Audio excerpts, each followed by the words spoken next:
Double दुकान ले दुनु में सामान गे खोलने छीते हु डबल दुकान ले दुनु में सामान गे एगो में पीबो सिगरेट गे छौरी एगो में पीबो सिगरेट गे छौरी एगो में खइबो पान गे एगो में पीबो सिगरेट गे छौरी एगो में खइबो पान गे। अमन रिकॉर्डिंग स्टूडियो दिल्ली।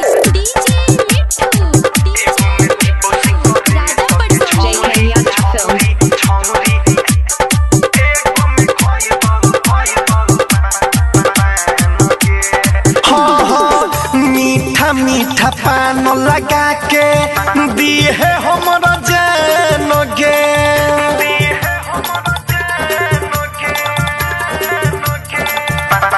हे गे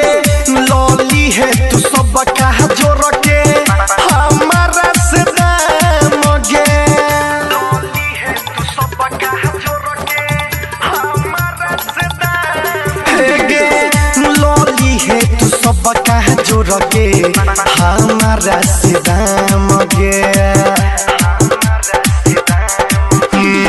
बनबौ हम तोरा माई के तो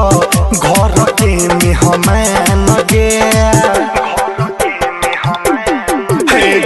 बनबौ हम तोरा माई के तो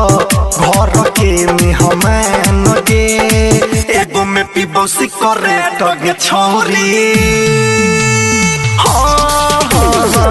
एगो में पीबो सिगरेट गे छौरी एगो में खइबो पान गे एगो में पीबो सिगरेट गे छौरी एगो में खइबो पान गे।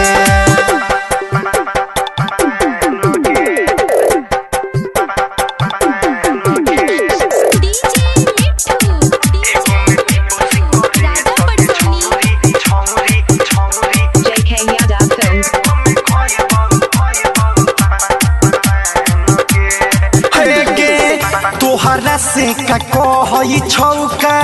भी सुन सुधीर गे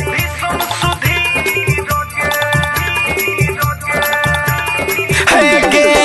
हमारा संग रहबी तोरबा गलतौ तो कदीर गे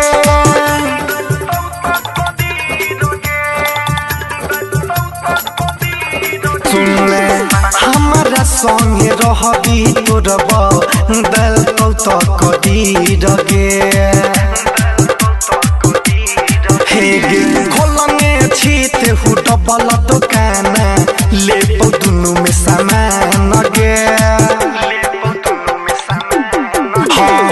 खोलने छीते हु डबल दुकान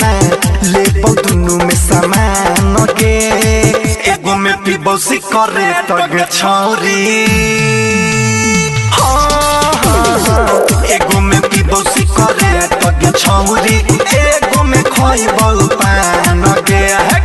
एगो में पीबो सिगरेट गे छौरी एगो में खइबो पान गे खोलने छीते हु डबल दुकान ले दुनु में सामान गे एगो में पीबो सिगरेट गे छौरी एगो में पीबो सिगरेट गे छौरी एगो में खइबो